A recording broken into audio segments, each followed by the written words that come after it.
အားလုံးပဲမင်္ဂလာပါဗျာဒီဇလန်းလေးကတော့မာလန်းမြို့လေးတဲကအဆောင်တစ်ခုမှာလာနေကြတဲ့တငယ်ချင်းတွေအဆောင်ကတရေချောက်ခံရတာကိုရင်တစ်ထိတ်ထိတ်နဲ့ကြည့်ရမယ်တရေကားပဲဖြစ်ပါတယ်ကဲအချိန်ဆွဲမနေတော့ပဲကြည့်လိုက်ကြရအောင်ဗျာဇလန်းအစကတော့မာလန်းမြို့ကလှပပြီးဈေးသက်သာတဲ့အဆောင်တစ်ခုမှာပဲစတင်ထားတာကိုတွေ့ရမှာပါဒီအဆောင်လေးကတစ်လကိုအဆောင်ကအင်ဒိုနီးရှားငွေ9သိန်းပဲရှိပြီးအဆောင်တွင်းမှာရှိတဲ့အသုံးဆောင်ပစ္စည်းတွေကတော့အရန်ကိုပြည့်စုံပါတယ်ဟုတ်ပါတယ်အဆောင်ရဲ့တစ်ဆောင်ထဲနေတဲ့တငယ်ချင်းနှစ်ယောက်ကတော့ဘိုဘီနဲ့ယာမင်တို့ဖြစ်ကြပြီးသူတို့ကဒီအဆောင်မှာအခုမှလာနေကြတဲ့ဘော်ဒါတွေပဲဖြစ်ကြပါတယ်ဒါပေမဲ့အဆောင်မှာရက်အနှဲငယ်ပဲနေရသေးတဲ့ဘိုဘီကိုအိမ်မှာနေရတယ်လို့ခံစားချက်မျိုးမရသေးပါဘူးဆိုမှတခုခုကသူ့ကိုစောင့်ကြည့်နေတယ်လို့ခံစားရနေပါတယ်အဲ့ဒီညမှာပဲဘိုဘီနဲ့ယာမင်တို့အိပ်ပျော်သွားပြီးနောက်မှာတော့မနက်2 နာရီလောက်မှာဘိုဘီတယောက်အပြင်ဘက်ကနေလာတဲ့အတန်တွေကိုကြားရလို့နိုးလာပြီးအတန်ကအနောက်ဘက်အဆောင်ရဲ့နှပြောပင်တွေဘက်ကလာတာကိုကြားလိုက်ရတဲ့ဘိုဘီဟာထားကြည့်လိုက်တော့အဲ့ဒီမှာတခုခုကိုမြင်လိုက်ရပြီးသူလဲသွားကြည့်လိုက်ပါတယ်တိတ်မကြခင်မှာပဲယာမင်ပါနိုးလာခဲ့ပြီးဘိုဘီသူ့ကတင်ပေါ်မှာမရှိတာကိုတွေ့လို့ယာမင်ကအဲ့ကောင်ကိုချက်ချင်းလိုက်ရှာခဲ့ပါတယ်ယာမင်ကဘိုဘီကိုတွေးလိုက်တော့သူကမြေကြီးတွေကိုတူးနေတာမြင်လို့ဘာတွေလုပ်နေတာလဲလို့လှမ်းမေးလိုက်ပြီးနောက်မှာယာမင်ကသူ့စီလာပြီးမြေတွေကူတူးဖို့ပြောပါတယ်။အဲ့နှစ်ကောင်မြေကြီးတွေကိုတော်တော်တူးပြီးတော့အောက်မှာတစ်ခုခုရှိနေတာကိုတွေ့သွားပြီးအပေါ်ကမြေကြီးတွေဖယ်လိုက်တဲ့အချိန်မှာပဲအဝတ်ဖြူပတ်ထားတဲ့အလောင်းတစ်ခုကိုခမားတို့လည်းတွေ့မှာပါ။ဘိုဘီကအလောင်းရဲ့မျက်နှာပေါ်ကအဝတ်ကိုဖယ်ကြည့်လိုက်တာသူဘလောက်တောင်အံ့ဩသွားလဲဆိုရင်အဲ့ဒီအလောင်းကဘိုဘီကိုယ်တိုင်ပဲဖြစ်နေတာပါ။ဒါပေမဲ့ဒါကအိမ်မက်ဖြစ်နေပြီးသူလဲလက်နိုးလာပါတယ်ဘိုဘီကလည်းကွာအိမ်မက်မက်လို့စိတ်ကြောင်ကရမ်းဖြစ်ပြီးယာမင်အိတ်နေတာကိုနှိုးလိုက်ပြီးသူကဒီအဆောင်ကမူမမှန်ဘူးလို့ပြောပြီးအဆောင်ကနေချက်ချင်းပြောင်းသွားခြင်းပုံရပါတယ်အဲ့ဒီနောက်မှာပဲလီနာဆိုတဲ့ကောင်မလေးတယောက်ဘတ်စကားစီးပြီးလာနေတာကိုခင်ဗျားတို့လည်းတွေ့မှာပါစော်လေးကချစ်စရာလေးဆိုတော့ခင်ဗျားတို့မမြင်စရာအကြောင်းမရှိဘူးမလားအကောင်းကြီးတို့သူကမာလန်းမြို့နိုင်ငံပိုင်တက္ကသိုလ်တစ်ခုမှာကျောင်းတက်ခွင့်ရလို့ဘတ်စကားစီးပြီးမြို့ကိုလာနေတာပါကားဂိတ်ကိုရောက်တော့သူ့လေးကိုလာကြိုတဲ့သူ့အကူဘင်ဟာပေါ့ပြောရမယ်ဆိုရင်ရောက်ဖဖြစ်သူကိုတွေ့မှာပါဒီအချိန်မှာပဲလီနာစီကိုသူ့အဖေဖုန်းဆက်ပြီးဘင်ဟာကိုပတ်စံတွေအလားတမဖြုံးပဲစာမွေးပွဲအမြန်အောင်ပြီးအလုပ်လုပ်ဖို့နဲ့မိသားစုမှာလိုအပ်ချက်တွေများနေလို့ကျောင်းမှာအချိန်ဆွဲမနေပဲကျောင်းကိုကြီးလုံးမနေဖို့မှနေခဲ့တာပါဘင်ဟာကဒီစကားတွေကိုကြားသွားပြီးစိတ်မကောင်းဖြစ်သွားရှာပါတယ်ဘင်ဟာကတော့ညီမဖြစ်သူကိုသူနေတဲ့အဆောင်ကိုပဲခေါ်လာလိုက်ပါတယ်သူတို့မောင်နှမ2 ယောက်စလုံးကကျောင်းတစ်ကျောင်းထဲမှာပဲတူတူတက်ရမှာပါဒီအဆောင်ကိုအာစထရီဆိုတဲ့အမျိုးသမီးကပိုင်ဆိုင်ပြီးတော့ဇလန်းအစကပြခဲ့တဲ့အဆောင်ပါပဲအဆောင်ကအရန်ကြီးမှခန်းနာပြီးပစ္စည်းပစ္စယတွေစုံနေပေမဲ့တစ်လကို9 သိန်းပဲပေးရလို့ကျောင်းသားတွေအတွက်ကအရန်တန်နေတာပါအဆောင်ပိုင်ရှင်ဒေါ်အာစထရီကလီနာကိုအဆောင်ထဲလိုက်ပြပြီးဒီအဆောင်မှာကျောင်းသားတွေနဲ့အလုပ်သမားတွေအပါအဝင်လူ10 ယောက်နေထိုင်တယ်လို့လည်းပြောပြပါတယ်တခုခုအဆင်မပြေတာရှိရင်သူမရဲ့ခင်မွန်းပါဝီရီကိုဒါမှမဟုတ်သားဖြစ်သူရီယန်ကိုအကူအညီတောင်းလို့ရတယ်လို့လည်းပြောခဲ့ပါသေးတယ်လီနာဟာသူမရဲ့ဘေးကန်းကရီနာဆိုတဲ့ဘန်နောင်းမျိုးကလာတဲ့စုံနာလူမျိုးမမနဲ့စုံပါတယ်စကားမဆက်သူလေးကလည်းချစ်စရာလေးပဲနော်ရီနာကလည်းလီနာနဲ့တကြောင်နဲ့မေဂျာတူစိတ်ပညာမေဂျာကဖြစ်ပြီးပြင်စမနှစ်ကျောင်းသူလေးပဲဖြစ်ပါတယ်ရီနာကလီနာကိုအဆောင်ကတခြားသူတွေနဲ့မိတ်ဆက်ပေးဖို့ခေါ်သွားတဲ့အချိန်မှာယာမင်နဲ့ဘိုဘီတို့ရန်ဖြစ်နေတာကိုတွေ့လိုက်ပါတယ်ဘိုဘီကအသေးမခံနိုင်လို့အဆောင်ကပြောင်းချင်နေပြီးယာမင်ကတော့တခြားမှာအဆောင်ငှားဖို့ပတ်စံမရှိလို့မထွက်ချင်ဘူးဖြစ်နေကြတာပါဒီနောက်မှာပဲလီနာဟာမီဒန်ကလာတဲ့ဟာနီနဲ့မာကတ်ဆာကလာတဲ့ရူဒီတို့နဲ့ပါမိတ်ဆက်ပြီးခင်သွားခဲ့ပါတယ်ရူဒီကလီနာကိုညစာစားတဲ့အချိန်မှတခြားသူတွေနဲ့မိတ်ဆက်ပေးမယ်လို့လည်းပြောပါသေးတယ်ဒီအဆောင်မှာကတပတ်ကိုတစ်ကြိမ်ဒေါ်အာစထရီမိသားစုကအဆောင်သားတွေကိုဟင်းပွဲအများကြီးနဲ့ညစာကျွေးလေးရှိတဲ့အစီအစဉ်တစ်ခုရှိပါတယ်အဲ့ဒီညမှာပဲညစာစားပွဲကိုတီးတန့်ဆောက်ထားတဲ့ဒေါ်အာစထရီရဲ့အိမ်မှာလုပ်ကြပြီးအဆောင်ကသူတွေအားလုံးတက်ရောက်ကြပါတယ်ဒေါ်အာစထရီကလီနာကိုကြိုဆိုတဲ့အနေနဲ့ဂျာဘာဘာသာစကားနဲ့ဆူတောင်းပေးခဲ့ပါတယ်ဆူတောင်းစကားထဲမှာအဆောင်ကသူတွေအားလုံးအမြဲကျန်းမာပါစေဆိုတဲ့အဓိပ္ပာယ်တွေပါဝင်နေလို့လီနာအတွက်တော့နည်းနည်းထူးဆန်းနေပါတယ် စားတောက်နေတော့မှပဲဘိုဘီကရုတ်တရက်အော့အန်ပြီးအပြင်ကိုပြေးထွက်သွားပြီးနောက်မှာယာမင်ကဘိုဘီအစာအိမ်မကောင်းလို့ဖြစ်မယ်ဆိုပြီးလိုက်သွားခဲ့ပါတယ်။ညစာစားပြီးနောက်မှာတော့လီနာကပကံကူဆေးပေးဖို့လုပ်ပေမဲ့ဒေါ်အာစထရီကညှင်းလိုက်ပါတယ်။လီနာခန်းပြန်ရောက်မှဖုံးကြံခဲ့လို့ပြန်လာယူတဲ့အခါဒေါ်အာစထရီကစားပြီးသားပကံတွေကိုမိဖို့ချောင်းနဲ့မယူသွားပဲပစ္စည်းကိုယ်တော်ထဲကိုယူသွားတာကိုတွေ့လိုက်ရပါတယ်။အဲ့ဒီညမှာပဲဘိုဘီဟာကိုပူပြီးဖျားလာပါတယ်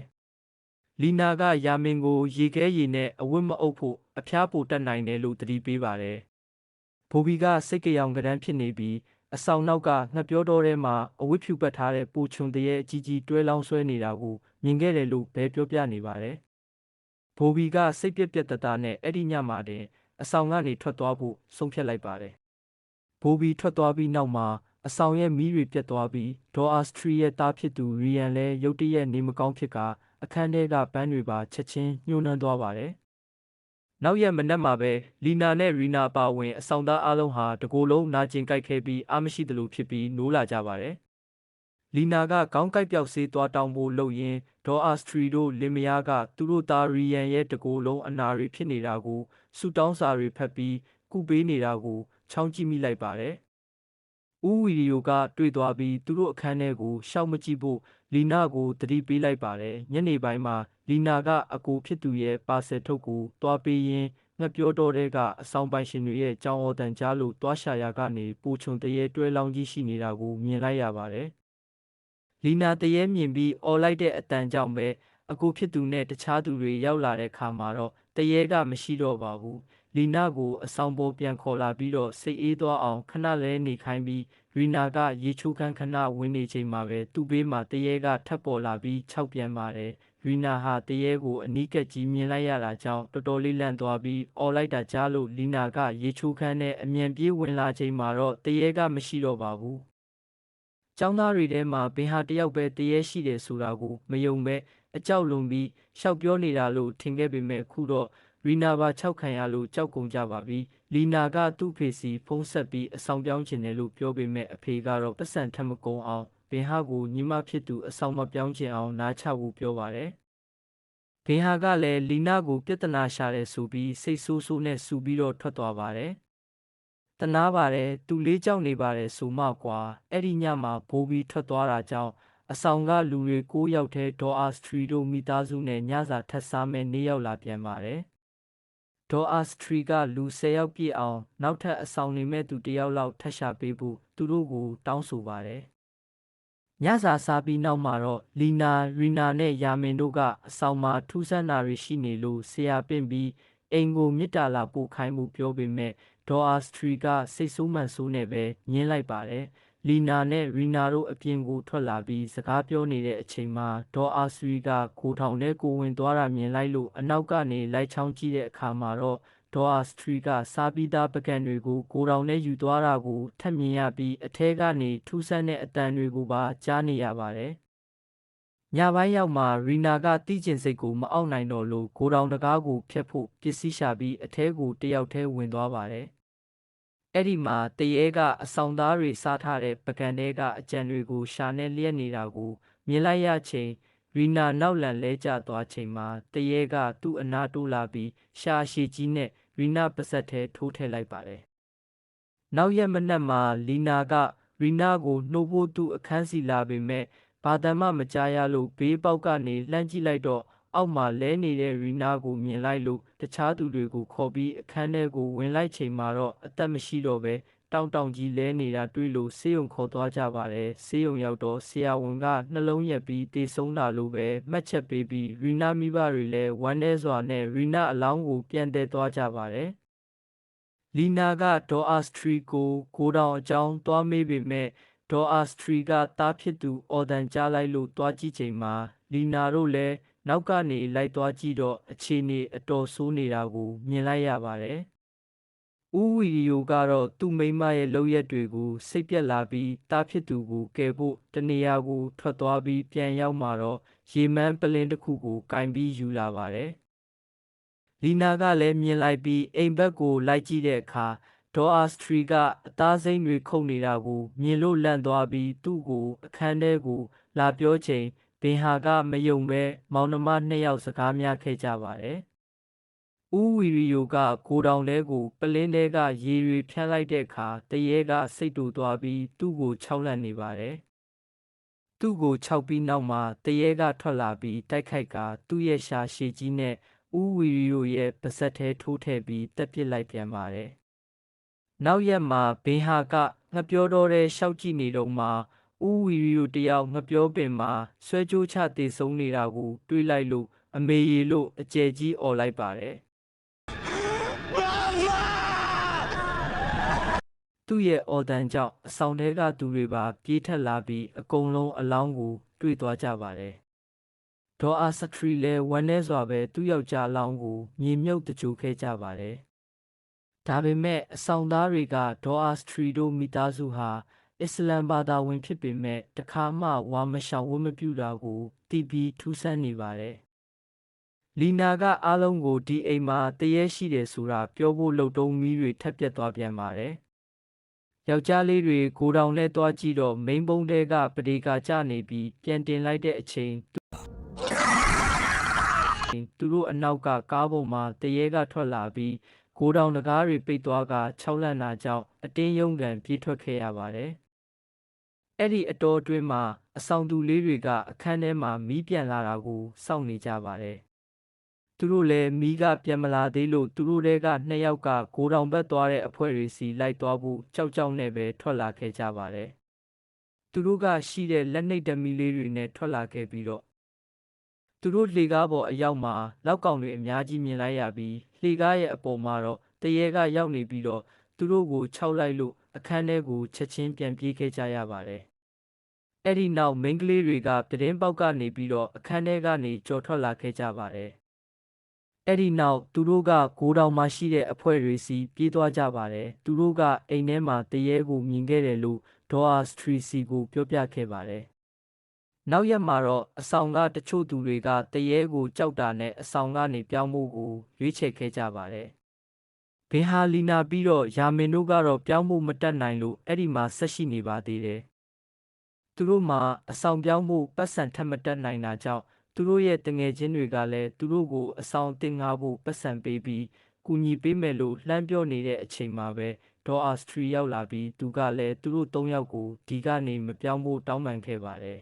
။သူဒီမှာတယောက်တည်းကြံခဲ့မှဖြစ်နေတော့ဘင်ဟာကလည်းစိတ်မကောင်းဖြစ်ပြီးတော့လက်ခံလိုက်ရပါတယ်။လီနာကသူတို့ဒီအိမ်ကိုတန့်စင်ဖို့ဆရာဒါမှမဟုတ်နားလဲတဲ့လူတစ်ယောက်ကိုခေါ်ရမယ်လို့ပြောပါတယ်။ဒါပေမဲ့ဒေါ်အာစထရီကသူတို့ကိုဆရာခေါ်ဖို့ခွင့်မပြုခဲ့ပါဘူး